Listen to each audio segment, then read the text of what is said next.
Molt bona tarda. Donem inici a una nova edició del Club del Llibre, una iniciativa promoguda per la Diputació de Barcelona a través de la xarxa de biblioteques municipals, amb la col·laboració, en aquest cas, de les editorials Planeta i Destino. Un programa que apropa des de les biblioteques escriptors amb lectors. I aquest any ho fem des de Llinars del Vallès, el municipi que enguany acull aquesta trobada i a qui donem les gràcies per la seva magnífica acollida. En aquest sentit, donem la paraula al senyor Martí Pujol, alcalde de Llinars i vicepresident tercer de la Diputació de Barcelona, qui ens adreçarà unes paraules de benvinguda.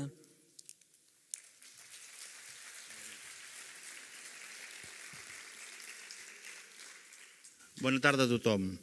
Escolteu, benvinguts en el petit poble de Llinars, o en el Llinars, el meu poble, poble de tots els vilatans que ens van fer confiança per ser el seu alcalde, en el seu teatre auditori, que no fa pas gaire que el tenim en marxa, exactament fa 3 anys, amb una activitat que, a més, em compet a mi també com a vicepresident tercer de la Diputació de Barcelona i soc també l'encarregat de l'àrea de biblioteques de la Diputació de Barcelona.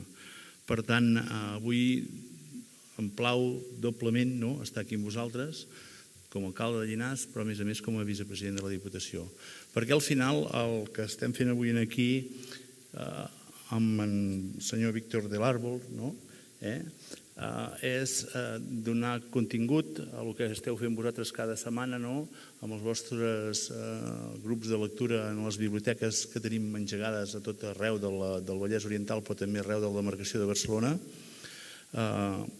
perquè puguem fer preguntes, puguem entrevistar, puguem demanar, aprofundir en què pensa o com fan un llibre o com escriu un llibre un escriptor, que a vegades això costa molt d'entendre. A mi almenys sempre em frapa i sempre penso que és una de les feines que segurament a mi em costaria molt de fer. Posar sobre paper allò que penses moltes vegades. Per tant, és de les coses que admiro més i, si no passa res, espero que en traiem l'entrellat amb el senyor Víctor. Doncs molt bé, escolteu, benvinguts i que disfruteu de la vetllada.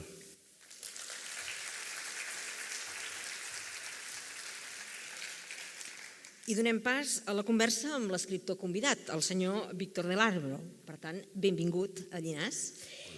Una conversa que presenta i modera Marina Martori, que és veïna de Llinars i directora del Teatre Auditori d'aquí de Llinars.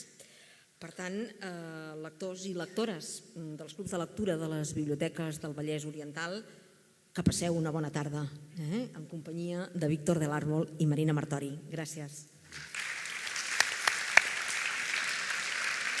Bona tarda. Bona tarda a tots i a totes. Benvinguts a aquest Club del Llibre que des del Teatre Auditori de Llinars, des de Llinars, ens fa molt feliç de fer avui amb el Víctor del Árbol. De seguida li donaré la paraula a ell i a vosaltres. Deixeu-me dir, suposo que ho sabeu, que són temps de reivindicar moltes coses. Sí? La nostra primera fila del teatre segueix bloquejada amb els noms dels polítics que són a la presó i que estan exiliats. Avui, en aquesta mateixa hora, hi ha concentracions davant de la majoria d'ajuntaments d'Espanya en contra de la sentència del judici de la Manada i són temps de reivindicar molt, moltíssim, des de tots els àmbits, les coses en les que creiem. Hi ha una frase que a mi m'agrada molt, que és que els llibres ens fan més lliures. I, per tant, un acte com avui, el Víctor ho deia fa una estona, que vinguin autocars a sentir parlar un escriptor i a parlar de llibres és una meravella. Vol dir que el país va bé, no? Encara que a vegades no ho sembli, però sembla que sí, no? Només volia dir això, benvinguts, reivindiquem la cultura, reivindiquem els llibres i, ara sí, us presento el Víctor del Árbol. Va néixer a Barcelona el 1968 i de petit volia ser gran. Com tots els nens, es volia afaitar com el seu pare, parlar com el seu pare i fins i tot va copiar el seu estil de lletra. Però a diferència del seu pare, a qui no li agradava gaire la literatura, el Víctor des de molt petit volia ser escriptor per explicar totes les històries que tenia al cap. Doncs ho ha aconseguit, amb tots vosaltres, Víctor del Árbol. Molt bé. Bé, bona tarda i gràcies. Gràcies per estar aquí. És emocionant per una persona com jo, que sóc un gran defensor de les biblioteques i de la cultura entesa des del públic, des d'allò que és públic, no des de lo privat. Doncs em fa molta alegria i em fa joia veure com aquest invent magnífic que són els clubs de lectura s'acaben convertint en una cosa que per mi és molt important, que s'acaben convertint en un riu, en una mena d'intercanvi d'idees, d'intercanvi d'emocions, d'experiències a través dels llibres. Jo no vull fer una conferència ni vull fer aquí una xerrada. No et deixarem. Vull que em pregunteu, que em comenteu, perquè per mi també és molt important. Però sí que volia dir una cosa. Una de les coses més recurrents que em pregunten a les entrevistes, a banda de si el fet d'haver sigut mosso d'esquadra o seminarista afecta la meva literatura, bla, bla, bla, a banda d'això, una de les coses que més em pregunten és per què escric. És a dir, quin sentit té escriure. I jo sempre dic el mateix, que per mi és una pregunta incompleta. Per què? Perquè hauria d'anar acompanyada del per què llegeixo. És a dir, perquè sense la lectura l'escriptura no té sentit. Almenys l'escriptura des del punt de vista literari. És a dir, jo abans de ser escriptor soc lector. I jo vaig descobrir l'amor a l'escriptura a través de l'amor a la lectura. Per mi és inconcebible que un escriptor no llegeixi. És inconcebible. Per què? Perquè necessitem tenir uns referents, perquè necessitem estimar l'expressió escrita. Jo soc un escriptor i sempre ho he explicat, i és veritat que es va fer en una biblioteca. Jo vaig créixer en una biblioteca de barri, al barri de Torre Baró, de Barcelona, i ho explico molt, i ho he explicat tantes vegades que al final s'acaba convertint com els meus personatges en una mena de mitologia, de llegenda. Això m'ho va dir un molt bon amic. Diu, sabràs que et comences a fer famós quan ja no et reconeguis en el que expliquen de tu. Però en aquest cas és veritat que aquesta anècdota és certa, que jo vinc d'una família que és cert, al meu pare no li agradava gaire llegir, a la meva mare sí, però jo vinc d'aquesta generació on els llibres eren molt importants pel que significaven. És a dir, hi ha aquella frase famosa de si has d'estudiar per tenir una bona vida. El paradigma de l'ascens social era anar a la universitat, tenir estudis, ser una persona culta. La cultura, l'educació era un valor social molt important. I la meva mare, que això ho va entendre de seguida, doncs quan ella s'anava a treballar, jo sortia del col·legi, com que ella treballava a Barcelona, perquè Torre Baró no era Barcelona. Torre Baró era la perifèria i Barcelona es veia com loquillo en la canció de L.A., enyorant-la. Doncs la meva mare va fer amistat amb una bibliotecària i jo, quan sortia del col·le, havia d'anar a aquella biblioteca. I passava allà 3-4 hores cada dia. Cada dia. Al final, aquell cavall que jo era, que era com un potrillo salvatge, Doncs, mica en mica va entrar en el món dels llibres i vaig descobrir el que sempre explico. Per què són tan importants per mi les biblioteques? Perquè a mi la biblioteca em va canviar com a persona. Em va fer descobrir el poder que té el silenci, per exemple. Em va fer descobrir el poder que té la paraula. O sigui, una paraula escrita pot canviar una vida. I quan la gent diu, no, això no és veritat, això és un eufemisme, jo sempre em poso a mi mateix com a exemple. És a dir, jo vaig descobrir molt petit que volia ser escriptor. Molt petit, perquè vaig descobrir que a través de la paraula podia construir la meva realitat. Doncs això va arribar gràcies a la lectura. És a dir, jo sempre penso que l'escriptor, en aquest cas jo, soc com una mena, imaginem que soc com una mena de camperol. Tu siembres. Jo siembro i el lector recoge. I això vol dir que jo sé per què escric, però no sé per què vosaltres llegiu. I és magnífic. És magnífic això. Per què? Perquè quan, com deia Tabucchi, quan tu li poses el punt i final a un llibre, aquell llibre es converteix en un univers en expansió. I quantes més persones el llegeixin, més vides té aquell llibre. I això només passa a la literatura. No passa al cinema, no passa a la televisió, no passa al teatre, ni tan sols passa a la música. Només passa a la literatura. Per què? Perquè quan nosaltres llegim un llibre del Víctor del Árbol, de qui sigui, ja no és l'autor qui l'ha escrit. Soc jo que estic llegint, qui l'està visquent, qui li dona vida. I aquesta vida va en funció de les nostres experiències lectores, de les nostres vivències personals. Jo vinc ara de Sevilla de fer una xerrada en un institut, amb 80 crios entre 12 i 15 anys. Alguns, amb 15 anys, han llegit alguna novel·la meva. Novel·les dures, com El millón de gotes, en fi, novel·les realment difícils. I era fascinant veure les preguntes que em feien, que seran segurament totalment diferents a les que em pugueu fer vosaltres. Per què? Perquè ells tenen la comprensió, tenen la intel·ligència, però no tenen la vivència. Doncs això és fantàstic. Quan un ha viscut molt i llegeix, s'hi reconeix en unes coses, en d'altres no. I per això per mi és tan important el fet que el lector existeixi. Perquè jo sóc escriptor gràcies a vosaltres. Així que, com a introducció, penso que és important deixar clar que això és un joc. És a dir, no sóc jo que vinc aquí a donar-vos el que he fet, sinó que vinc a compartir el que hem fet entre vosaltres i jo.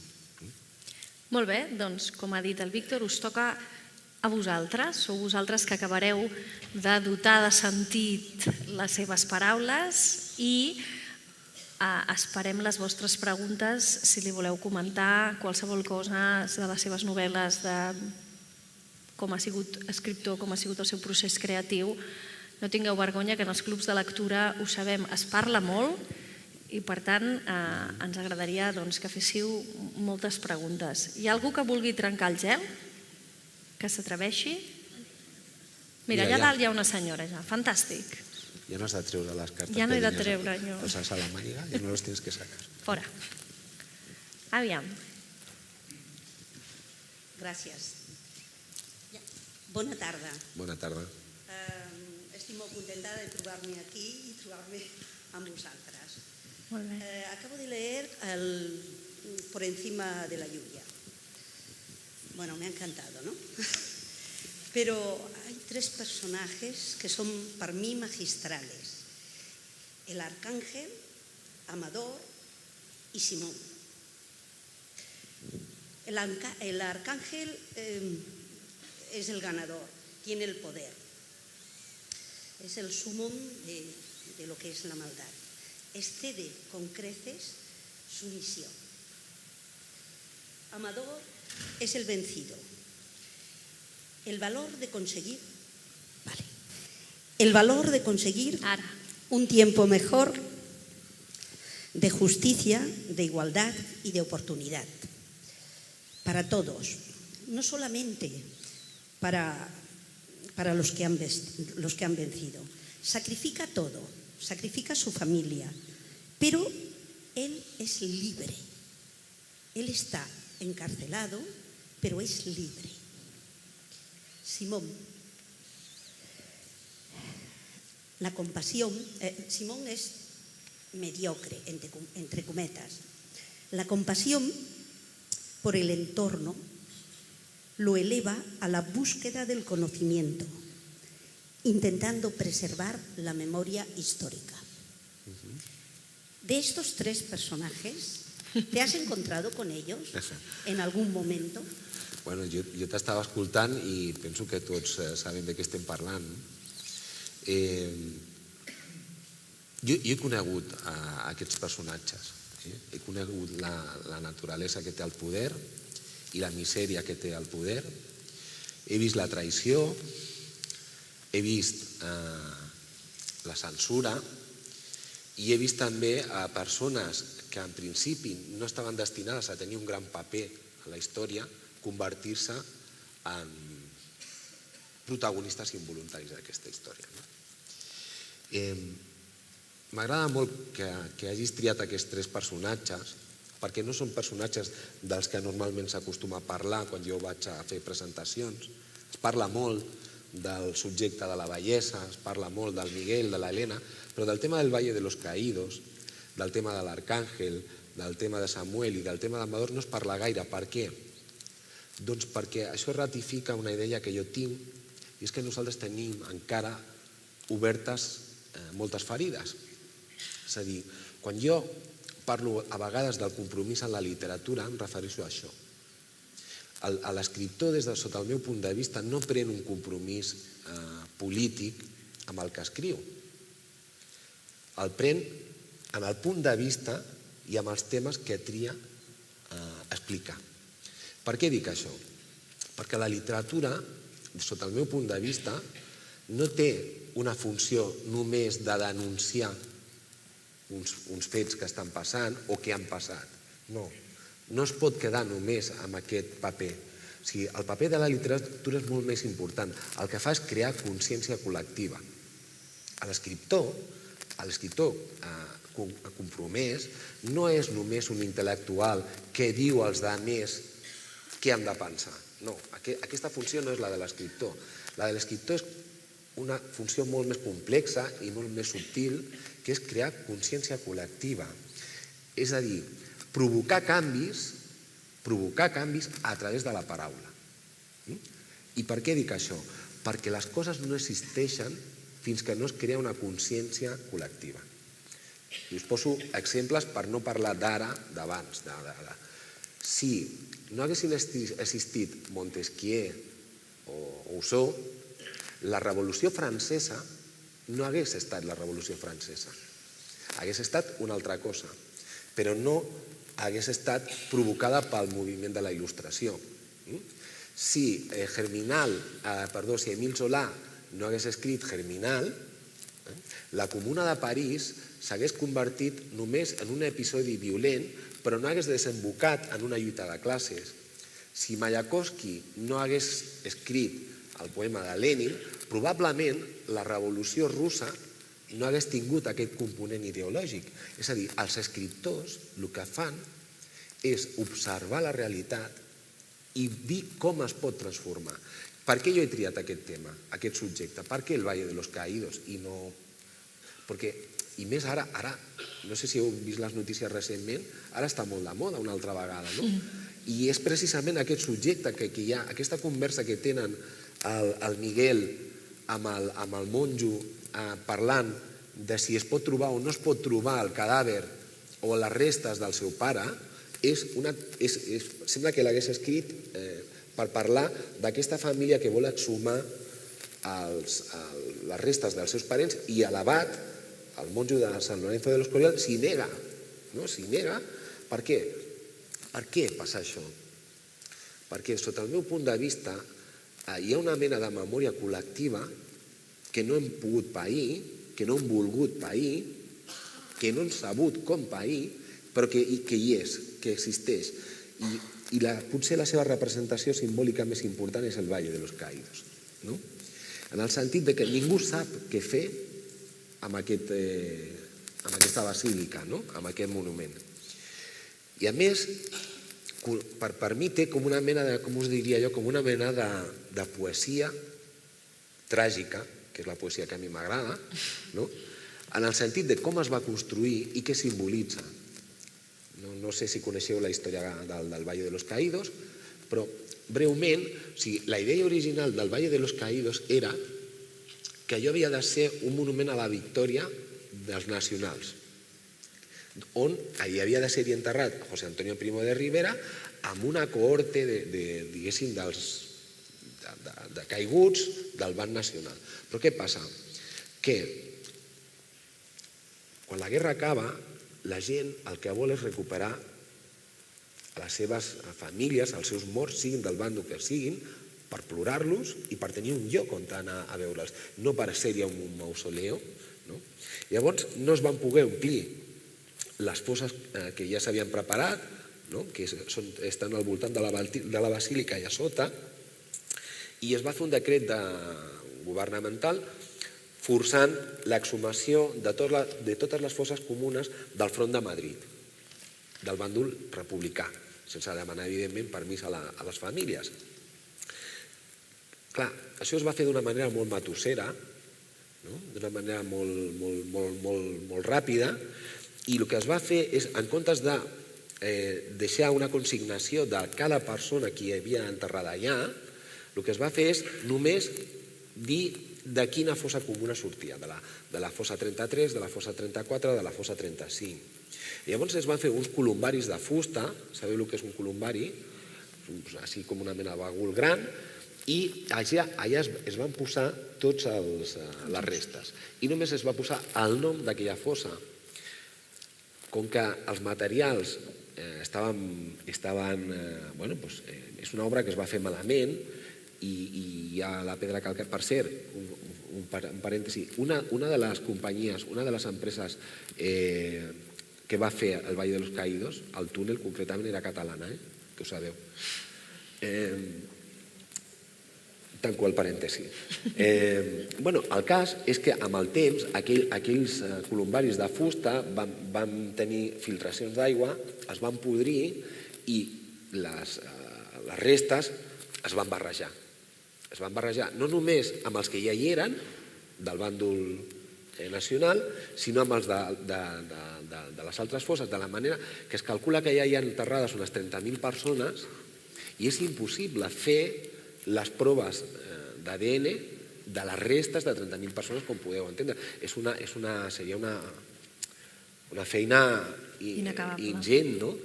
A no ser que els monjos de Sant Lorenzo del Escorial, que sí que tenen, perquè ells gestionen els arxius del Valle de los Caídos, i sí que tenen una relació més acurada d'on podien estar les persones enterrades, a no ser que ells tinguin aquesta informació, com és el cas d'aquesta família, que més o menys sap on està, a quina zona, a quina secció del Valle de los Caídos. I és important per mi que aquest tema s'expliqui, i és important que aquest tema estigui de moda, i és important que aquest tema es discuteixi, perquè significa d'alguna manera que hem d'afrontar una part del nostre passat a què ningú vol afrontar. I no només des del punt de vista de la política, sinó des del punt de vista social i humà. Em sembla molt important aquesta faceta de la història, i la literatura hi juga el seu paper amb això.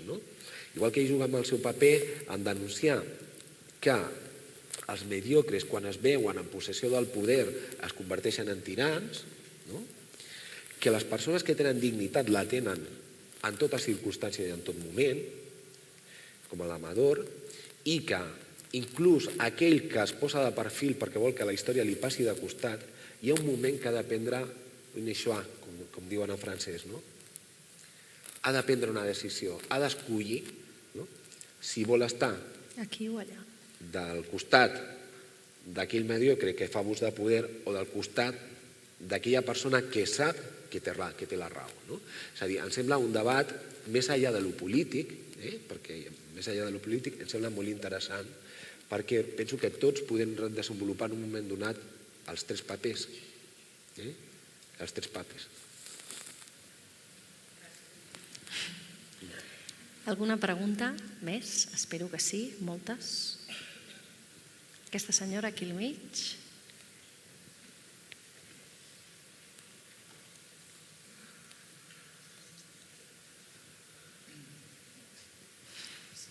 Ja arriba. Hola, en realitat dues. Sí. Una és que, bueno, jo no escric, però gent que escriu comenta que de vegades els personatges se l'en van, que de vegades és una mica com desconcertant, que s'escapen del teu control, que tu penses que estàs dominant tot i no és així. Sí? Sí, si te l'acostes... És que penso que si me l'acosto faré molt de soroll. No. Bueno, això per un costat, que era la primera que jo tenia, però arran de lo que has dit, que em sembla superimportant, és, penses tu, tens confiança en que aquestes postures superlegítimes emocionalment parlant, no dic que no ho siguin, però es poden superar per arribar a tenir una societat, em dona el mateix aquí en Espanya ara mateix que en qualsevol lloc, perquè per tot arreu passen aquestes coses. I penses tu que l'ésser humà pot arribar a un moment que pugui treballar per el bé comú, per sobre o a banda de que pot entendre les seves emocions, els seus neguits, però pot estar per crear entre tots un bé comú, el millor que es pugui, que ja sabem que el paradís no, però tens confiança? No sé si m'he explicat. Bueno, les dues coses. Gràcies, A veure, la primera la respondrem ràpid. Jo no deixo que els personatges se me'n vagin. Soc massa estajonivista. Soc molt cap quadrat quan treballo. En el sentit, no els deixo que se'n vagin en el sentit de que els conec molt bé. Jo sempre dic que jo soc el biògraf dels meus personatges. Hi ha un escriptor americà, Philip Roth, que deia que ell no escrivia sobre personatges sinó sobre persones que construïa a través de les paraules, que és molt maco això, i a més té molta part de veritat. És a dir, jo el que intento és construir persones putatives, és a dir, que podrien ser d'una manera que les conec tan bé, perquè hi treballo tant amb elles i conec tan bé la seva biografia que sé el que faran i sé cap a on aniran i sé el que diran. A vegades ens sorprenen, perquè a vegades tothom ens sorprèn, no? A vegades vivint 50 anys amb una persona i un dia al matí dius, ui, tu qui ets? Pues a vegades passa amb els personatges també, i és maco quan passa, però jo sempre sé on vull arribar. El que no sempre sé és com els personatges faran el que jo vull que facin. És a dir, aquí sí que els deixo una miqueta de marge. De tota manera, és important també dir que la literatura, sobretot ara al segle XXI, es confon molt a l'autor amb el narrador, i això és un error una miqueta pueril i que qui està acostumat a llegir ja sap que no es pot tenir. És a dir, Nabokov va escriure la Lolita, però Nabokov no es va enamorar de Lolita. Això és important. Ho dic perquè a vegades, ara vivint en un temps d'autocensura, de lo políticament correcte, on sembla que l'escriptor hagi de ser més un cronista que un fabulador. Per què? Això és influència també del mitjà periodístic que, diguéssim, intrusiona o entra dintre del món de la literatura. O del fet que potser, com he llegit avui del professor Grijalvo, que potser avui en dia s'escriu més que mai, perquè tothom escriu, tots escrivim, cosa que abans no es feia, però avui sí, a les xarxes, on sí, tothom té, i diu, bueno, això és fàcil. És fàcil. És només aquest incís. Així que l'únic que li demano als meus personatges és que siguin verosímils, creïbles, no que siguin veraços, no que siguin de veritat en el sentit literari de la paraula. I l'altra pregunta que em feia és molt interessant, molt filosòfica i d'una complexitat que donaria per un seminari. Però essencialment jo soc optimista i crec que el paper de la literatura, com he dit abans, és crear una consciència col·lectiva que ens faci adonar a tots finalment, no ho faré jo, ho faràs tu, ho farà l'altre que escriu, entre tots construirem una consciència col·lectiva que ens faci comprendre que el món, tal com el coneixem, no pot continuar, des de tots els punts de vista. És a dir, jo vaig estar la setmana passada en un congrés d'economistes, que em van invitar a fer una conferència inaugural sobre violència, pobresa i misèria a la literatura. I em va semblar interessantíssim perquè s'està creant una consciència col·lectiva on ja no hi ha un estudi, diguéssim, disciplinar del que som i de la nostra societat, sinó que cada vegada hi ha una sinergia perquè hem entès que el món és tan complex, que nosaltres som tan complexos i que tot va tan ràpid que ja no podem fer estancs, sinó que hem d'estudiar entre tots. Llavors, en aquella taula hi havia un economista i estava jo, que era un escriptor, hi havia un historiador, i entre tots discutíem com, aquesta pregunta que tu fas tan interessant, com ho fem? Perquè la literatura és una realitat desiderativa, una utopia. És a dir, a la literatura tot acaba quadrant, tot acaba encaixant, tot acaba tenint el seu lloc, i això és el que voldríem, ser feliços, tenir benestar, no tenir conflicte, no resoldre els nostres conflictes de manera violenta, etc. Bé, fins ara ens deien que això no era possible. Però el cert és que ha de ser possible, inclús a nivell ecològic. Per exemple, aquest professor d'economia, sabeu què deia? Que és una bogeria pensar que el món pot créixer cada any un 3% del PIB, fins quan? In secula seculorum? No. És a dir, al final ens acabarem adonant per supervivència, per sobreviure, que hem de posar límit a la nostra ambició. O sigui, és així, no? Després, per exemple, jo què deia amb el tema de la literatura? Deia, ara hi ha, i poso com l'exemple perquè l'has mencionat tu, hi ha Catalunya, hi ha l'independentisme, però hi ha també l'extrema dreta a Bèlgica, hi ha també l'extrema dreta a Suècia, com s'explica en aquest llibre, a França, els moviments populistes. És a dir, jo viatjo molt pel món i veig que aquesta corrent conservadora cada vegada s'està fent més gran. I jo deia, com es pot aturar això? Des de la literatura, què podem fer per aturar això? Doncs una cosa molt simple, fer veure a la gent la realitat, que el món ja no pot funcionar a petit morceau, a petits pedaços, es diu pedaços? Sí. A petits trossos, el món ja no pot funcionar així, perquè els reptes que ens venen a finals del segle XXI seran tan grans que només els podrem afrontar de manera col·lectiva, amb solidaritat entre tots els pobles. És a dir, hi ha una sèrie de moviments que van contra aquesta idea col·lectiva que jo tinc. Llavors, jo soc un europeista convençut des de l'època de l'esperanto, que ara ja ningú se'n recorda d'aquell experiment. És a dir, i jo sempre dic, una miqueta poèticament i una miqueta també, perquè ho penso de veritat, que la meva pàtria és la literatura. La meva pàtria és la literatura. Per què? Perquè no té fronteres. I quan tu vas volant amb un avió i mires a terra, no hi veus aquestes línies vermelles amb un mapa, oi que no? Veus rius, veus tal. Per què? Perquè som un tot. Llavors, hi haig de creure en això, perquè si no, no escriuria. És a dir, ahir, per exemple, em deien, els teus personatges, tu també m'ho deies, són molt durs i no sé què, i les teves novel·les són molt pessimistes, i jo deia, no és veritat. No és veritat.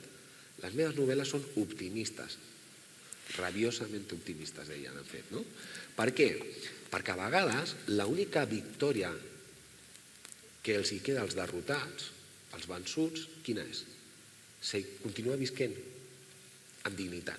És a dir, i si trobeu qualsevol personatge d'alguna de les meves novel·les que al final no continuï visquint, i perdoneu l'expressió, pels seus pebrots, dieu, perquè això és la vida, no?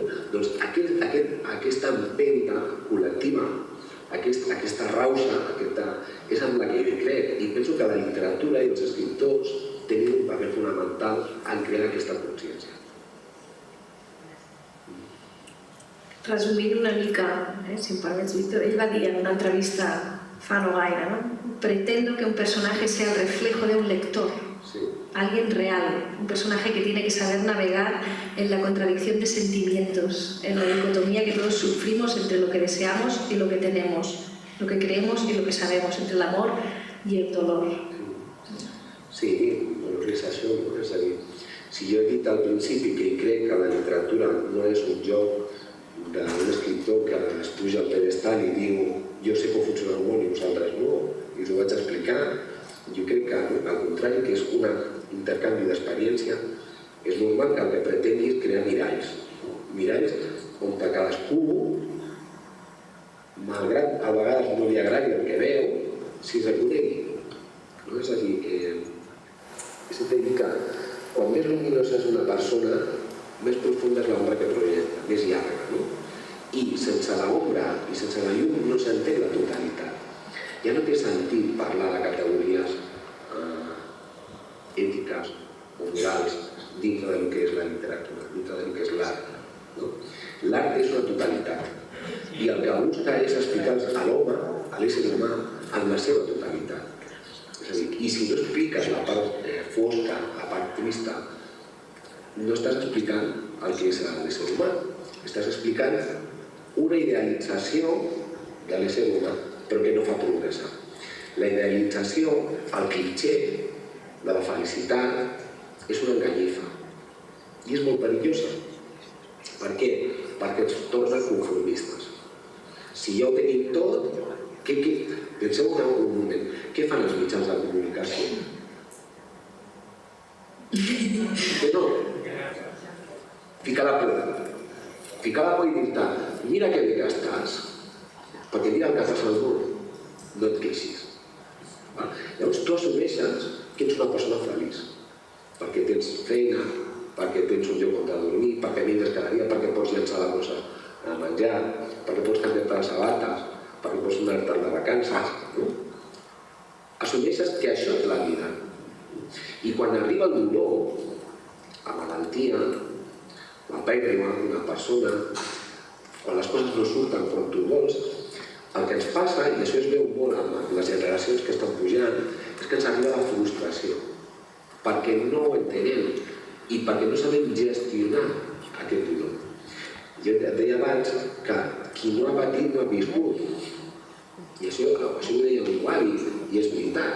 És a dir, jo penso, i soc del parer, i per això he escrit aquesta novel·la, de que les generacions del meu pare i dels meus avis van viure molt més que jo. O jo, per exemple, inclús quan jo era petit, que jo dic que vaig criar en un barri pobre, etc., però jo jugava al carrer. I pujava a la figuera i em queia i movia el cap. Jo tinc el cap ple de cicatrius. Però eren cicatrius que em van fer feliç. No sé com dir, em van fer mal. Però em feien viure, no? Enteneu la metàfora, oi? Doncs es tracta d'això, no? De contrastar, d'entendre que quan parlem de ficció, parlem de literatura, però sobretot de ficció, no es pot categoritzar en funció ni del gènere, ni de si una novel·la és benigna o maligna, no. El que busca és la totalitat. El que és l'ésser humà? Sense jutjar, sense prejutjar, cosa que jo faig moltes vegades. Em deixo portar pels arguments i prejutjo. La literatura el que et fa és tirar enrere, reflexionar i dir, bueno, això està mal, però per què està mal? I està bé, i per què està bé, no? I aquest contrast de vegades ens incomoda perquè estem acostumats a tenir-ho tot molt clar. Tu has parlat d'això, però segurament jo vinc d'un altre fòrum on s'ha parlat d'això d'una altra manera. I el mateix que jo no vull fer un discurs polític ara, però el mateix que jo podria provocar una discussió amb tu, discussió en el sentit positiu, també la podria haver provocat allà, amb els mateixos arguments. És a dir, la realitat sempre és una concepció subjectiva que té a veure amb la nostra manera de ser i amb la nostra vivència personal. I segurament la veritat està enmig. Segurament. No existeix. Sí, té que existir. Té que existir perquè hi ha un problema i s'ha de solucionar. Però segurament la solució mai arriba des dels punts de vista maximalistes. Saps? Sempre arriba quan... Saps quan comença a solucionar-se un problema? Quan dius, m'he equivocat. Això és tan difícil. Quan tu dius, m'he equivocat, perquè llavors dius, com m'he equivocat? I què puc fer? Però clar, si jo no m'equivoco mai, si només t'equivoques tu... És veritat. Saps? Us ha canviat una mica la percepció sobre els seus personatges i sobre els seus arguments ara, a l'escoltar-lo? Perquè jo he llegit, no?, li deia abans de començar, i hosti, quines novel·les més dures, quins personatges més tocats, més... I ara al sentir-lo amb ell, ja m'ho crec que són optimistes. A veure... No són ni vells ni... O sigui, ho passen molt malament, I jo a vegades sí que penso, hosti, Víctor, podria ser una miqueta més compassiva.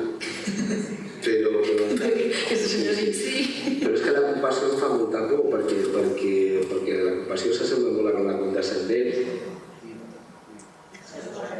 Ens hem quedat parlant de compassió, tornat. No? Ja està. Sí, doncs a vegades penso que és els eufemismes i la condescendència no m'agrada. És a dir, jo no sé si esteu d'acord i ho podeu discutir, però jo sempre he dit que les meves novel·les sí que són violentes, sí que són dures, sí que són molt realistes, podríem dir, però no fan mai pornografia. No. És a dir, no fan mai pornografia de la violència, no? Quan hi ha violència hi ha un perquè. Quan hi ha duresa hi ha un perquè. Quan hi ha la crueltat hi ha un perquè. Si aquí l'exemple que posava aquella senyora al principi, si no existís l'arcàngel, el Valle de los Caídos i el que fa, no tindria sentit el que fa l'Amador com a contrast. És a dir, hem de buscar el punt de fricció amb la literatura, que això és tècnicament, hem de buscar el punt de fricció per provocar una reacció. Si tots són bons, doncs no hi ha història, i si tots són dolents tampoc, no? És a dir, la literatura, el subjecte de la literatura sempre és el conflicte. A mi em fa gràcia quan em diuen que les meves novel·les són dolents, però vostè ha dit a Shakespeare? Macbeth, Otelo, això és violència de género, però no totes les de la ley, vamos. És a dir, els clàssics, la Ilíada, la violència forma part del corpus de l'ésser humà i la literatura l'ha tractat al llarg dels segles amb més o menys, diguéssim, un discurs més o menys políticament correcte. Hi ha un exemple d'això que és molt bo. Goethe, sabeu, l'escriptor alemany, va escriure el Werther, aquella idea que va crear una corrent literària que és el romanticisme alemany, i va crear aquella idea que el suïcidi era una cosa com heroica, quan ja no pots amb la vida te la treu. Va crear la imatge dels famosos malditos, que després els poetes s'agafaven amb això quan no venien llibres i vivien a la misèria, és que és un maldito. Un fracassat. La diferència entre fracassat i maldito està ahí. Doncs ell va escriure el Werther, i és veritat que aquell noi se suïcidava d'una manera o a fer una evocació del suïcidi molt idíl·lica. I un dia es va entrevistar amb ell Napoleó, l'emperador Napoleó, quan ja estava dominant tota Europa, i li va retreure que escrivís aquella novel·la perquè deia que estava pervertint a la joventut. Napoleó li va dir a Goethe, i Goethe es va fer un fart de riure. Perquè va dir, o sigui, jo estic pervertint a la joventut amb la literatura, però tu l'estàs massacrant amb les espases. O sigui, dient, a veure, la literatura no és bona ni dolenta, perquè el que fa simplement és tractar d'una cosa que ja existeix, que ja hi és. O sigui, jo no invento res, i és tot. Més coses que vulgueu compartir amb el Víctor. Sí, aquesta senyora ha demanat i després aquella senyora ha demanat.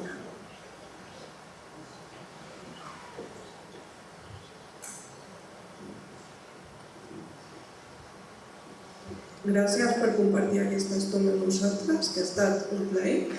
I tu tens una novel·la inèdita, que a més està premiada, que en el seu moment no es va poder publicar, i després tu no has volgut, suposo, perquè ets més bon escriptor ara i tens més ofici. T'has repensat de rescatar-la i publicar-la? Bueno, mira, en la construcció d'aquest personatge que tots ens construïm a la vida, que he dit al principi, a la mitologia, haig de deixar alguna cosa inèdita per quan estigui mort. Acabem de publicar una novel·la inèdita del Miguel Delibes, ara mateix, l'he vist avui. No, és broma i no és broma. Saps què passa? Jo, a l'Abismo de los Sueños, va quedar finalista del Fernando Lara del 2008 i en aquell moment els finalistes no es publicaven. I quan va passar l'època i quan em va arribar el moment que em van demanar de publicar-lo, no vaig voler perquè jo ja soc una altra mena d'escriptor. I l'Abismo de los Sueños és una novel·la que és bàsicament policíaca, que parla del tràfic de drogues i és molt policíaca. I jo m'he passat 12 anys lluitant contra l'etiqueta d'escriptor de novel·la policíaca, perquè pel fet d'haver estat mosso, de seguida em van catalogar d'escriptor de novel·la negra, policíaca i tal. Clar, si ara que ho he aconseguit una mica, publico aquella, veus? No, ara no és el moment, i a més em fa mandra, perquè no està ben escrita, no és una bona novel·la. Va quedar finalista, però no... Però és que això dels premis és molt relatiu, perquè els premis te'ls donen persones en funció dels seus gustos, de la seva... Jo he estat jurat ara aquesta setmana dels premis Maxau, la conta, no? I al final jo ho deia quan vaig llegir el dictamen, ho deia que jo sabia que eren injustos. Per què? Perquè al final ens hem deixat guiar pel nostre gust personal. Doncs hi havia algú allà que li va agradar aquella novel·la, però a mi no m'agrada. De totes maneres, ho diu un escriptor multipremiat, vull dir que serà el gust d'algú, però de molts, en el teu cas, vull dir que has tingut molts premis i encara falta, no? Espero. I els que vendran. Els premis són macos perquè et donen la percepció que el que fas és reconegut, perquè et fan sentir escriptor, perquè fan que cada vegada vingui més gent a escoltar-te i que ens llegeixin més. Sobretot és una bona plataforma perquè la gent ho conegui més. Jo, per exemple, a França era molt més conegut que aquí fins al Nadal. El Nadal ja va fer un canvi de paradigma. Per què? Perquè el Joc Nadal encara té un nom, no només aquí, sinó fora. És impressionant. Per què? Perquè la gent diu, el Premio Nadal, Miguel Delibes, Carmen Laforet, Ana María Matute, bueno, ha cambiado un poco la cosa, pero ahí está. Però clar, no tan aprofita la tradició, no? Però sí que són importants, home. Però després, els premis també és una enganyifa, en el sentit que has de tenir molt de cuidado amb la teva vanitat. És a dir, els escriptors, com qualsevol persona, tenim un punt de vanitat. El que passa és que vosaltres, normalment, per la vostra feina, no l'exposeu, no l'exposeu perquè ho sabran els vostres amics, però quan ets una persona que s'exposa públicament molt, si a sobre et va bé, tens el perill que la vanitat se t'acabi manllant. I la vanitat és l'amor de l'artista, és l'amor de l'escriptor. No l'orgull, l'orgull és important tenir-lo, però la vanitat no. Per què? Perquè la vanitat el que et fa és, si jo he guanyat aquest premi, soc el millor. Per tant, ningú no em pot ensenyar res. Soc jo qui ha d'ensenyar els altres. I la clau de l'escriptor és l'aprenentatge. És a dir, l'aprenentatge continu. Jo et deia abans, quan al micro, no? Això encara no soc l'escriptor que vull ser, em referia a això. És a dir, jo encara tinc que aprendre molt, de molts. Però sí, clar, si tu has guanyat el Premi Nobel amb 48 anys, com li va passar a Albert Camus, tens el risc de caure amb això si ets una persona que té una identitat molt forta. Jo he llegit les cartes que Albert Camus tenia amb la seva dona, amb la seva amant. Ell tenia una amant que era María Casares, que era filla del ministro l'administra Quiroga Casares, de la República. Doncs la seva filla, que es va anar a França quan tenia 14 anys, es va fer actriu i Albert Camus es va fer... va tenir un lance, diguéssim, de diversos anys. Doncs s'escrivien cartes que s'han publicat ara, Gallimard les ha publicat ara, hauríem de llegir les cartes que escriu Albert Camus després d'haver guanyat el Premi Nobel. Que estava escrivint una novel·la que es va publicar després de mort d'ell, que es diu El primer hombre, i on li deia a María Casares que era un farsa. Ell es deia, soy un farsante, todo el mundo me idolatra, todo el mundo porque he escrito El extranjero, porque he escrito La peste, no sé, y no tengo ni puñetera idea de lo que es escribir. I no sé com fer-ho, i es desesperava. Aquesta és l'actitud del mestre, no? El mestre sempre aprèn. La senyora crec que volia preguntar alguna cosa. La verdad, gràcies per la presència aquí. La meva pregunta és sobre el peso de los muertos. Aquesta és una d'aquestes novel·les que diem una mica forta. Està basada en el temps del Quico, que diu Franco, la noia, que porta el pare sempre a cendres. Ets de la Torre. Soc de Sant Lluís.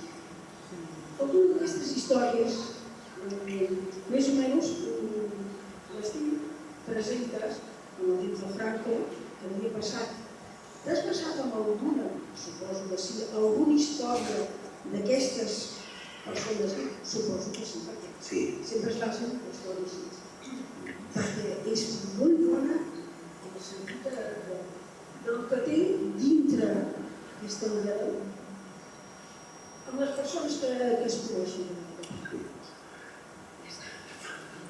Sí, està inspirada també en una història real, una família de Sitges, El peso de los muertos, parlem, que li he canviat el nom, les circumstàncies i tot, però que la gent d'allà sí que reconeix. I després, amb El peso de los muertos, jo vaig fer això que està tan de moda, que es diu trilogies, que és sobre la memòria. Una trilogia sobre la memòria, que és El peso de los muertos, La tristeza del samurái i Un millón de botes, on s'explica d'alguna manera tot el període des de la República fins al cop d'estat de la 23F del 81, és a dir, fins a l'arribada de facto de la democràcia, que és quan el Partit Socialista guanya les eleccions l'any 82. Podríem dir que en aquell moment la transició ja s'acaba, perquè realment és quan els socialistes guanyen les eleccions de manera democràtica, massiva, etc. Doncs aquest període, des de la República fins al 81, és el que explico en aquestes tres novel·les, i ho faig perquè m'interessa des d'un punt de vista familiar. És a dir, jo sempre he dit que soc de la generació del silenci, en el sentit que jo vaig néixer al 68, vol dir que soc de l'última generació, de les últimes generacions del franquisme, de la primera de la democràcia. És a dir, vaig viure el pas del blanc i negre i de l'aixecar-te a canviar el canal de la tele a la tele en color i el mando a distància. I això em va fer, m'ha convertit en una persona, penso que la gent de la meva generació, i per això he escrit molt sobre aquest tema, escriptors de la meva edat, més o menys. Per què? Perquè tots tenim el record del silenci familiar. I com aquest silenci s'ha anat trencant amb els anys, mica en mica. A mesura que la democràcia s'ha anat consolidant, a mesura que el període de la dictadura anava quedant més lluny, les persones grans que van viure allò, cada vegada s'atrevien més a obrir-se i a contar-te certes històries. Doncs a mi m'interessava molt aquesta recuperació de la memòria familiar i per això vaig escriure aquesta novel·la i les altres dues. Gràcies. Més preguntes? Aprofiteu que el teniu aquí. Mira, aquesta senyora de primera fila.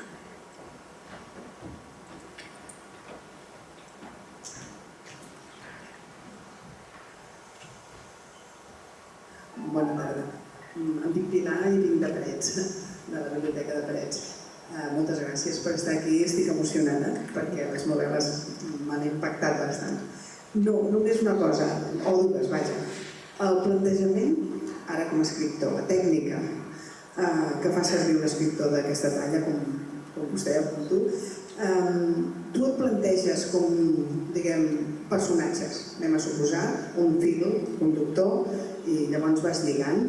I m'interessa bastant és els personatges de les dones d'aquestes novel·les, que són dones, vull dir, potents, no? Llavors, com analitzes tot això? Com ho pots retransmetre amb l'escriptura? Sobretot aquest paper d'aquestes dones, que són protagonistes moltes vegades.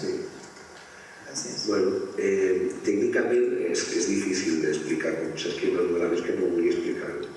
És complex. En el sentit que en un taller d'escriptura sí que es pot desenvolupar això. Però bàsicament el que jo faig és, primer penso en el que vull explicar com a idea general, és a dir, com a tema, el que es diu el tema, doncs la memòria històrica, l'oblit, la relació entre pares i fills, el que sigui. Quan tinc aquest tema clar, perquè a mi toca i perquè vull escriure sobre això, jo sempre el primer que penso és en el títol. Abans d'escriure res, jo penso en el títol de la novel·la. Per què? Perquè per mi el títol no només ha d'exemplificar el que és la novel·la, sinó que és la idea, concretitza la idea al voltant de la qual gira després tota la trama. Quan ja tinc això, penso en l'espai, en quin període el vull... Perquè jo normalment sempre toco una part històrica i una part actual, sempre busco en quina manera vull fer que encaixin les dues històries. Jo tinc una manera d'escriure que no és lineal, pràcticament totes les meves novel·les, sinó que és atemporal, en el sentit que va saltant d'època en època, i això és difícil a vegades, de fer que un capítol de l'actualitat acabi portant-te una altra vegada a un capítol de fa 40 anys sense que perdis, sense que surtis de la història, diguéssim. Doncs quan tinc això, que és una cronologia, que es fa sistemàtica, el que faig és pensar quins personatges m'ajudaran a, diguéssim, parlar d'aquella idea que jo he pensat en el títol. I busco personatges que se'n diuen antagonistes, és a dir, persones que no pensin el mateix. Per exemple, busco un pare, si estic parlant de les relacions paterno-filials, com el Millón de Gotes, busco un pare que es porti bé amb el seu fill, busco un pare que es porti malament amb el seu fill, busco un pare que enganyi la seva dona, busco un pare que li sigui fidel a la seva dona. És a dir, busco una sèrie de personatges que siguin contradictoris per el que et deia abans, perquè quan tens una polifonia, si allò va bé, surt un coro i surt alguna semblant a una veritat. I després el que faig, l'últim que faig és pensar en allò que jo llamo l'anècdota. És a dir, quines coses faran avançar la trama. Que són les escenes, els capítols, aquestes escenes que vostè llegeix de violència, o que passa que mor algú, o que no sé, doncs això és ben útil. I això es fa com un músic, perquè alguna cosa que es diu ritme, és a dir, en quin moment has de col·locar allò perquè el lector no s'adormeixi, no s'adormi. No és que diu, sinó que de cop i volta, atento que aquí passa alguna cosa. I quan ja tinc tot això, que és un temps, no sé què pot durar, 6, 7, 8 mesos, és quan em poso a escriure, a redactar. I la segona pregunta que feia era sobre el paper de les dones, precisament pel context històric que acostuma a haver-hi en les meves novel·les, les dones sempre tenen un punt de partida més dur que els homes. Per què? Perquè una de les coses que més em preocupa o que més m'importa de reflectir en les meves novel·les és el tema del machisme. Però no el machisme des d'un punt de vista feminista o des d'un punt de vista, diríem, polític, sinó des d'un punt de vista social i des d'un punt de vista de la realitat. És a dir, com la dona pateix una cultura. En aquest cas, que és la cultura espanyola, amb els anys 40, 50, 60, inclús als 70. I això té que veure molt amb la biografia personal, té que veure molt amb que les dones del meu entorn, la meva mare, la meva àvia, les meves germanes, han sigut dones molt fortes. Molt fortes perquè venien d'un punt de partida molt enrere. És a dir, d'una cultura molt masclista, on l'home era el que portava el diner a casa i el que deia que es podia gastar, que no. I com, mica en mica, les dones de la meva vida, jo he vist com anaven obrint espais de llibertat. Fins al punt que 30-40 anys després, la meva mare deia, ara vull anar a la universitat, no estudiar. És a dir, per mi això és una heroïna, no des del punt de vista de l'èpic, sinó de lo quotidià. Que són els herois de veritat. Que aquests són els herois de veritat. Els quotidians. Més coses. Aquesta senyora aquí davant. Un moment, que li porten un micro, que si no... Estava a punt aquella senyora ja, doncs, si em permet un moment, un segon, un segon. Digue'm. Ara canviem de llibre, La víspera de casi todo. Allà, en el Pablo. Vale. La víspera de casi todo. La setmana vinent a Montornès farem la tertúlia d'aquest llibre. Sí. Llavors, una de les coses que potser ens preguntem o pregunto jo és que, com ha dit el tema dels personatges que són optimistes, per exemple, en el Germinal, la Eva, tota aquesta gent, la Dolores, en el Vici, la sensibilitat de la Pecosa, sempre, són optimistes, poden ser optimistes en la seva vida. Al Germinal havent fet el que ha fet amb l'Hombrecillo, que aquest tema està molt bé, perquè a vegades molts ens agradaria fer el que ha fet el Germinal amb l'Hombrecillo. No està bé. Això són les preguntes, l'optimisme d'aquesta gent. L'altre em va sobtar molt, per exemple, la Eva, o la Paula, té relacions amb el nen de 17 anys, és una dona de 40 anys. Per un autor, per un escritor, ha sigut més dolç, si es permet l'expressió, això, que si hagués sigut un home que hagués tingut relacions amb una neneta de 17 anys, i ara davant del masclisme, ara potser la dona sembla que tingui més excusa. I després, dintre de quin gènere, hi ha assassinat, hi ha policia, però dintre de quin gènere, o si és novel·la negra, dintre de la novel·la negra, on es situaria? És una triple pregunta, Sí. Les tres, l'optimisme, el tema de la senyora i el gènere. Hi ha tres més. Ja ens ho aclarirà per la propietat de primer. A veure, l'optimista sóc jo. I deia abans que no s'ha de confondre l'autor amb el narrador. L'optimista sóc jo. Per què? Perquè al final, encara que els hi faci passar malament els meus personatges, sempre acaben trobant la sortida de la dignitat, la lluita. És a dir, els meus personatges els hi concedeixo que tinguin dubtes, que tinguin actituds equivocades, que fracassin. El que no els hi permeto és la resignació. Cap dels meus personatges es conforma amb el seu rol de víctima. És a dir, tots intenten d'alguna manera sortir-se'n d'aquello que els grecs deien o van inventar, que és la predestinació. És a dir, tu tens un camí marcat pel destí i no pots defugir d'ell, facis el que facis. Doncs ells lluiten contra aquesta opció. El cas del Germinal em sembla que és evident. Per què? Perquè té tots els números per ser suïcida i depressiu. De fet, ho és, però hi ha una qüestió que és per què no es suïcida? És a dir, perquè al final la vida sempre acaba donant-li una excusa, una raó per continuar un dia més, fins al punt que acaba fent el que no hauria de fer professionalment, però sí el que ell considera que ha de fer èticament, que és ajudar a la Eva Mahler, a la Paula en aquest cas, i deixar la policia i acabar convertint-se en, anava a dir en escriptor, això ja hauria estat massa biogràfic. És a dir, resumint, no és que sigui l'optimisme aquest de que ens en sortirem si lluitem. No. És a dir, no sé si ens en sortirem o no, però hem de lluitar. La concepció de la vida és diferent. La segona pregunta que em feies era... La relació de la Eva amb el noi de 17 anys. Sí, que m'ha agradat molt aquesta pregunta, perquè és molt conscient, o sigui, està feta molt al cas, que és per donar la volta al clitxé. És a dir, a la literatura hi ha una cosa molt important que es diu el subtexto.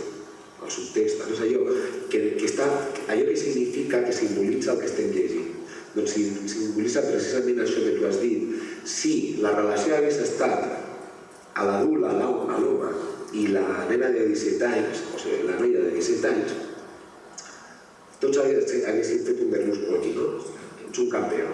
O sigui, un home madur, que amb diners, culta, que acaba seduint amb una noia de 17 anys, és el paradigma de la masculinitat, no? En la societat patriarcal.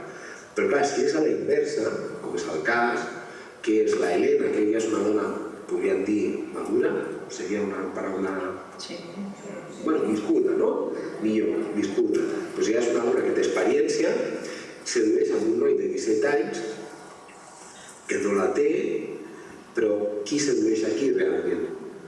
Perquè quan acabes llegint aquella escena no tens molt clar qui està seduint aquí, perquè jo tinc la percepció de que la innocència és més seductora que l'experiència, en aquest sentit. I és contravenir al clitxé, com deia abans, del Nabokov, de la Lolita de Nabokov. És a dir, volia deixar clar que el tema generacional de la separació d'edats va molt més enllà que el fet del sexe, o sigui, del gènere, de qui és. L'exemple teniu claríssim a l'actualitat. Emmanuel Macron, el president de la República Francesa, està casat amb 38 anys o 40, no me'n recordo, està casat amb una noia que té 65 o una cosa així, que era la seva professora. Això ho dic perquè jo ho he sentit, perquè hi era allà. Tothom deia, els periodistes i tal, al principi deien que això era una tapadera perquè el Macron era homosexual. És a dir, si hagués estat a l'inversa, ningú diria que el Trump és impotent i que per això s'ha casat amb la noia aquesta jove. Ningú diria, que no?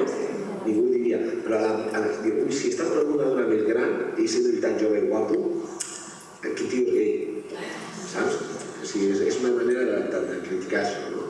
I el gènere, la tercera pregunta que em fas, jo em considero, i ho he dit moltes vegades, un escriptor mestís, en el sentit que jo penso que la literatura és hibridació. És a dir, l'escriptor el que fa és agafar tots els elements que el té al seu voltant per crear la història de la manera més atractiva possible. El gènere negre, el gènere històric, el gènere psicològic, gènere folletinesco, amb el bon sentit de la paraula, gènere familiar, m'és igual. O sigui, la literatura està allà i jo el que faig és utilitzar-la de la manera que és possible per crear una història.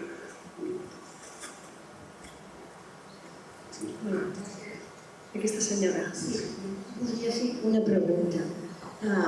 O sigui, tu dius que sempre ja de petit i has pensat en què volies ser escriptor.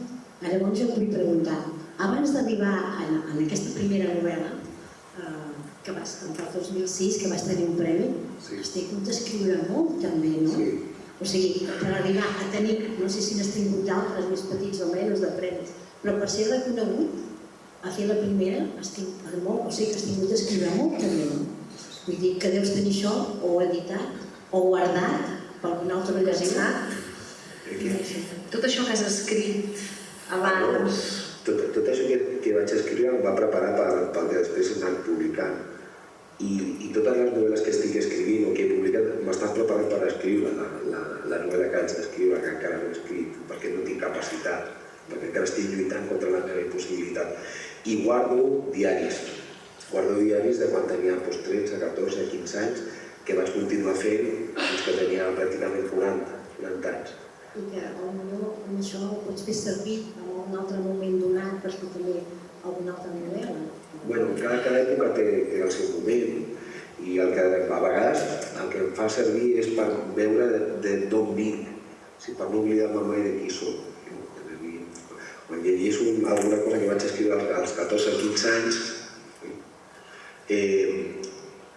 me n'adono que sóc el mateix. És a dir, que continuo pensant igual i això està bé. El que passa és que el discurs no és tan vehement, és més elaborat, la manera d'expressar-lo, però les idees hi són allà des del principi. Això està molt bé, perquè vol dir que dintre de la meva incoherència hi ha una certa coherència. Que no es canvia. Soc més gran. Soc més gran, però sí, continuo tenint aquesta empenta. Una de les coses que em sorprèn molt a mi, i us ho dic de debò, i si voleu creure, us ho creieu, si no, quan vaig a una presentació o una xerrada, jo no m'acostumo a això. No? No. A veure tanta gent, no. No, perquè jo me'n recordo dels meus principis, que eren molt durs, de quan anava a Madrid a presentar una novel·la i eren 5 persones, o quan em vaig recórrer tot Espanya, amunt i avall, i Catalunya, i igual, no? I no m'hi acostumo. I això penso que està molt bé, que no t'acostumis al que fas, perquè jo no escric per això, m'explico. És que potser és per tu mateix, no? Potser? No ho sé per què escric. De veritat, no puc donar una resposta... Sí, puc donar una resposta estereotipada, però no vull fer-ho, perquè estem en un club de lectura. No estem en una entrevista periodística. Però el fet és que quan escric soc feliç. No hi ha una altra raó. És a dir, jo soc una persona molt apassionada amb la literatura i amb les coses que m'interessen. I quan escric i sento aquesta passió. Soc feliç. Després no, però mentre estic... Sí, bueno, després també, quan es publica la novel·la i comença tot això, ja és diferent, no? Però la raó bàsica de per què escric és perquè ho faig des que soc petit i perquè ho necessito per ser feliç, per sentir-me bé. Molt bé. Jo penso que amb aquesta idea de que el Víctor escriu perquè és feliç i nosaltres el llegim i també som feliços com a lectors, penso que... Veus? Soc optimista, tot acaba amb felicitat, tot acaba molt bé.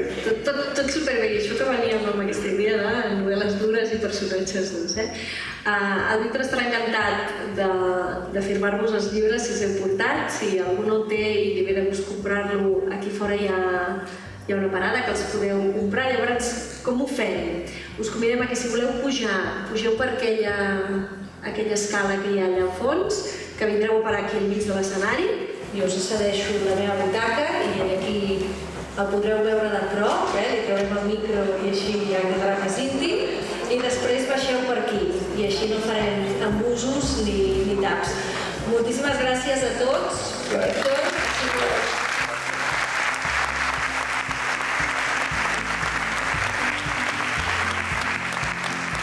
sigut fantàstic, un plaer